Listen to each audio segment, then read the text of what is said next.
এই বাজারে যারা ব্যবসায়ী রয়েছে এমন কোন ব্যবসায়ী নাই যার সঙ্গে আমার 30 থেকে 40 বার দেখা হয় না। এখানে এমন কোন লোক আছেন যার সাথে আমার দেখা হয় নাই? এমন কোন লোক আছেন যার সাথে কথা হয় নাই? এমন কোন লোক নাই। প্রিয় ভাইরা আমার, আমি আজকে বলতে চাই এই 35 বছর 15 বছর মিলে 54 বছর, 35 15 আর 4 বছর মিলে 54 বছর, বাংলাদেশ স্বাধীনতা হলো 54 বছর। এই 54 বছরে মহিষকুটাকে নিয়ে রাজনীতি হয়েছে, মহিষকুটার মানুষের কল্যাণ হয় না। তিস্তা নদীকে নিয়ে রাজনীতি হয়েছে, তিস্তা পাড়ের কল্যাণ হয় না। বাংলাদেশে যারাই ক্ষমতায় এসেছে, যারাই এমপি হয়েছে, তারা তিস্তা নিয়ে রাজনীতি করেছে, ঠিক না?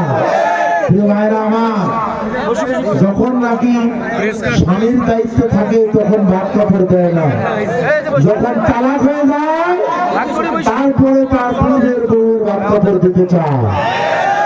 এতদিন যারা এমপি ছিল, যে পরিবারে এমপি ছিল, এতদিন যারা বাংলাদেশের সরকার ছিল, দায়িত্বপ্রাপ্ত লালমনিরহাট জেলার মন্ত্রী ছিল, তখন তারা লালমনিরহাটের এই তিস্তা পাড়ের কাজ করে নাই, ঠিক না?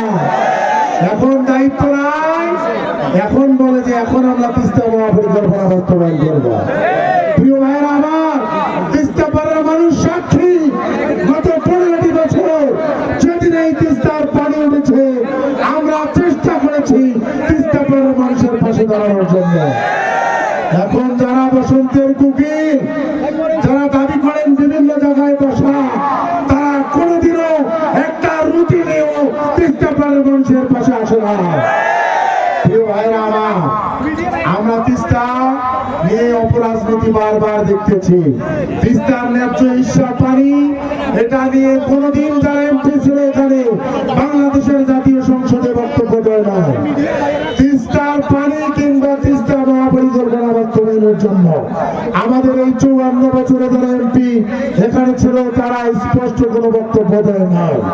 সুতরাং জনগণ এগুলো বোঝে, তিস্তা নিয়ে অপকৌশল বোঝে। এখন কেউ কেউ বলে যে 49 কোটি টাকা আমি আনছি। কোথা থেকে আপনি আনছেন? কাগজ বের করে দেখান জনগণকে।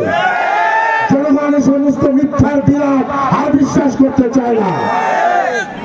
আর যদি আনা দাবি করেন তাহলে তো 49 কোটির মধ্যে 9 কোটিরও কাজ হয় না। বাকি 40 কোটি কোথায় রেখেছেন বের করে দেন। জনগণের টাকা যদি 49 কোটি বিছানো যাইতো, তিস্তা পাড়ের পানি পার হইতে পারত না।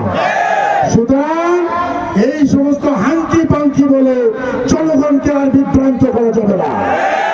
প্রিয় ভাইরা আমার, তিস্তা পাড়ের মানুষের সঙ্গে আমি দেখা করেছি কয়েকদিন আগে আমাদের নারায়ণগঞ্জে, আমাদের কেরানীগঞ্জে।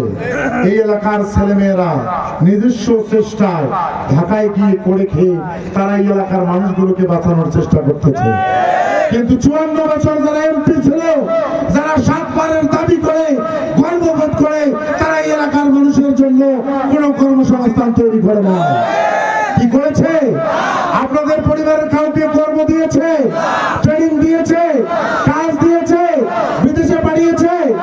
আপনারা সাক্ষী। এই 35 বছরের দাবি যারা করে, আমি এখনই আসলাম এই যে আপনার কাছারি দিয়ে, এই যে মন্দিরে ওখানে ওনাদের প্রোগ্রাম, ওই দিক দিয়ে আসলাম। এই রাস্তা দিয়ে চলাফেরা করা যায়? এই রাস্তা দিয়ে চলাফেরা করা যায়? এটা আমাদের জন্য অভিশাপ। যেখানে এমপিদের বাড়ি থাকে সেই ধরনের রাস্তা দিয়ে চলাফেরা করা যায় না, এটা আমাদের জন্য অভিশাপ, ঠিক না?